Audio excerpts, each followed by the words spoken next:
Hello everyone, welcome back to my channel. I hope you're doing well and staying safe. A few days back, I asked all of you on my Instagram to ask me questions, and your response was overwhelming. I really appreciate it. In this video, I will try to answer as many questions as possible. So let's get started.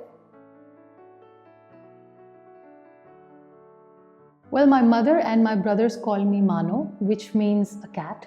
I know I don't look like one, but that's what they call me.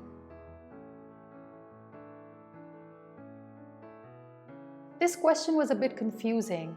I was thinking that maybe you guys are trying to ask me that do I have a foundation like Muniba Mazari foundation, which I don't have as of now. But later I realized that probably it is related to the makeup. So let me tell you something. I am not fond of makeup. I don't wear a lot of makeup. So I don't use foundation. But I use concealer sometimes. I have never dyed my hair ever. So this color is my natural hair color.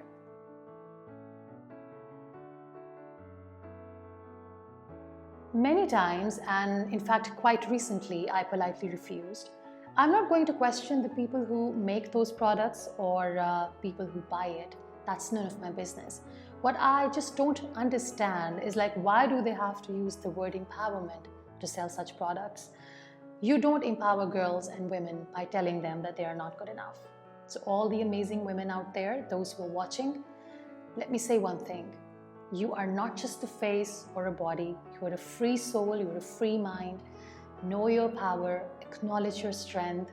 These false beauty standards don't define you. You define you, and you are beautiful just the way you are. Well, there is this one movie which is very close to my heart. I think everybody should watch it because it teaches you a lot about life. And that movie is Pursuit of Happiness.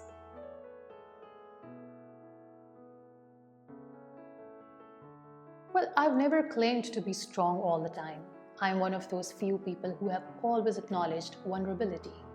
Because when we are vulnerable, we are humans. There are days when I don't feel like getting up in the morning. There are days when I don't feel like sitting in the wheelchair and face the world. But then what I do is like I make sure that I don't sulk in that negativity. You see, we're humans, and there are days when we fall, when we break, when we fail.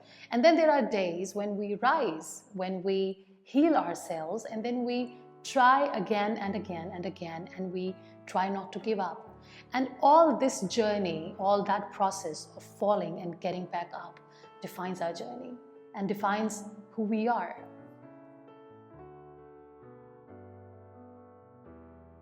Well, I started off as a content writer. I used to write content for different websites, and I remember my very first salary check was 20,000 rupees.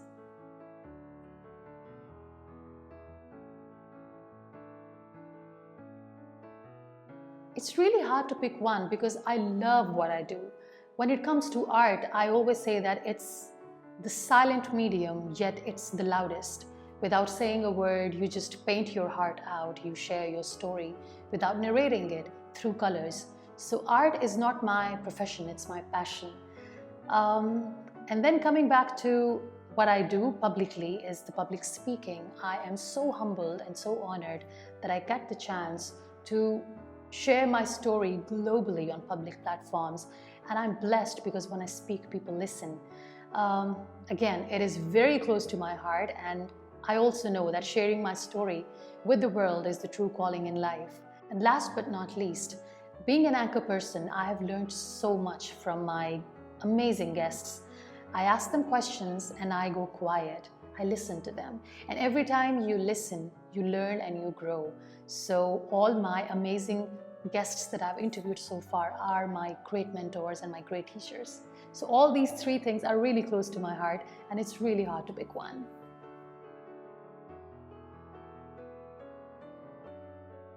Well, I think it's not about dealing with the negative comments. It's about dealing with negativity in general. And the best way to deal with negativity is to avoid it or ignore it. I know it's not easy sometimes. I know it hurts you. But thinking of those who are giving those negative comments, I really pray for them, because probably they couldn't achieve what they wanted to. And when they see you growing and thriving in life, it creates more negativity and bitterness in them. That's why I say pray for those who see their failure in your success. It takes a lot of courage, it takes a lot of energy to hate someone, and those who hate people are already living a miserable life. So, we all should pray for them and should move on.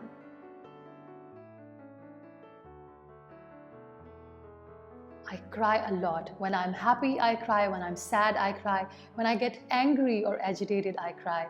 I think crying just makes you human, and it's okay to cry. Tears are beautiful. It's okay to acknowledge that, you're feeling weak at times. And sometimes when Nile and I get sad, we cry together.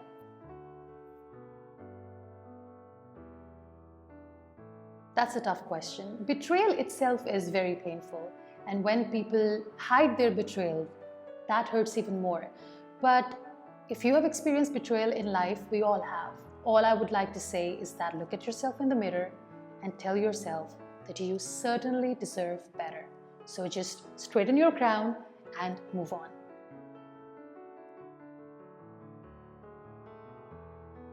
I think if we truly claim to be humans, there are 3 things that we all must have in us. Those qualities are kindness, generosity, and honesty. If you have these 3 things, these qualities make you a good human being.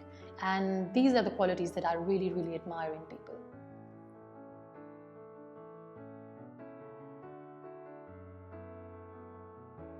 Of course, I remember those remarks. Those remarks have left scars on my soul, and it's really hard to heal them. So those remarks had 2 different extremes. The first extreme was I heard people saying, oh, she's too pretty to be in the wheelchair. And the other extreme was, oh, she must have done something wrong, and that's her punishment. That's why she ended up in the wheelchair for the rest of her life. And those were really painful remarks. Even now, when people ask me that when we look at someone who is differently abled, what should we say? How are we supposed to talk to them? And I always tell them, why is it important to say something all the time? Can we just don't stare at them? Can we just look at them and smile and move on? I think that's the best way to do it. Let's practice silence more, because when we speak, we probably don't think. And I have made peace with the fact that most of the people don't think before they speak. So yes, those remarks were hurtful. They still are. But in the last 12 years, I've learned to be more patient and more forgiving.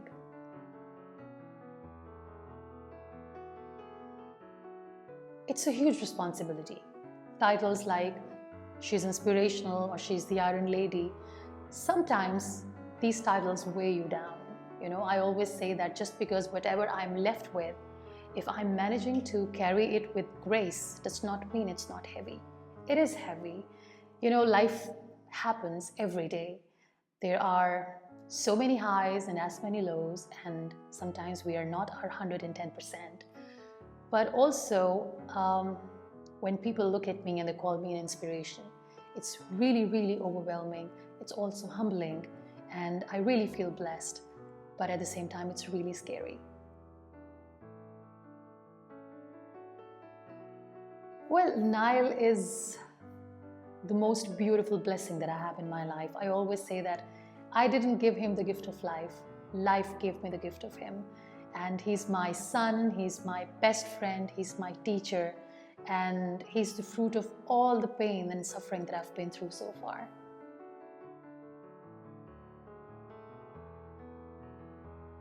Absolutely nothing.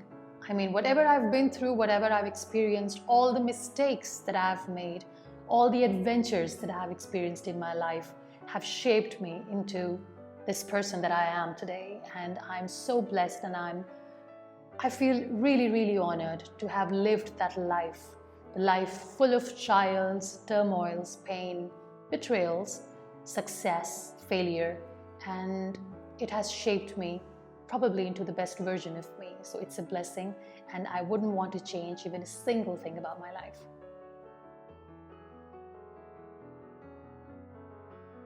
It might sound cliche, but the best way to stay positive and to be contented is the attitude of gratitude. That's the key.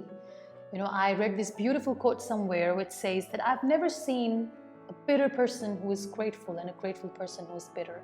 So be grateful. I know there are times when you don't feel like being grateful. There are times when you want to question why, where, when, how. But there is always, always something to be grateful for. I have lost so much in life, but what I have gained so far is way beyond what I have lost. So every time when I think of what I have, I'm more grateful, I'm more contented, and I'm more happy. So if you really want to be happy and if you want to live a fulfilled life, make sure that your heart is full of gratitude.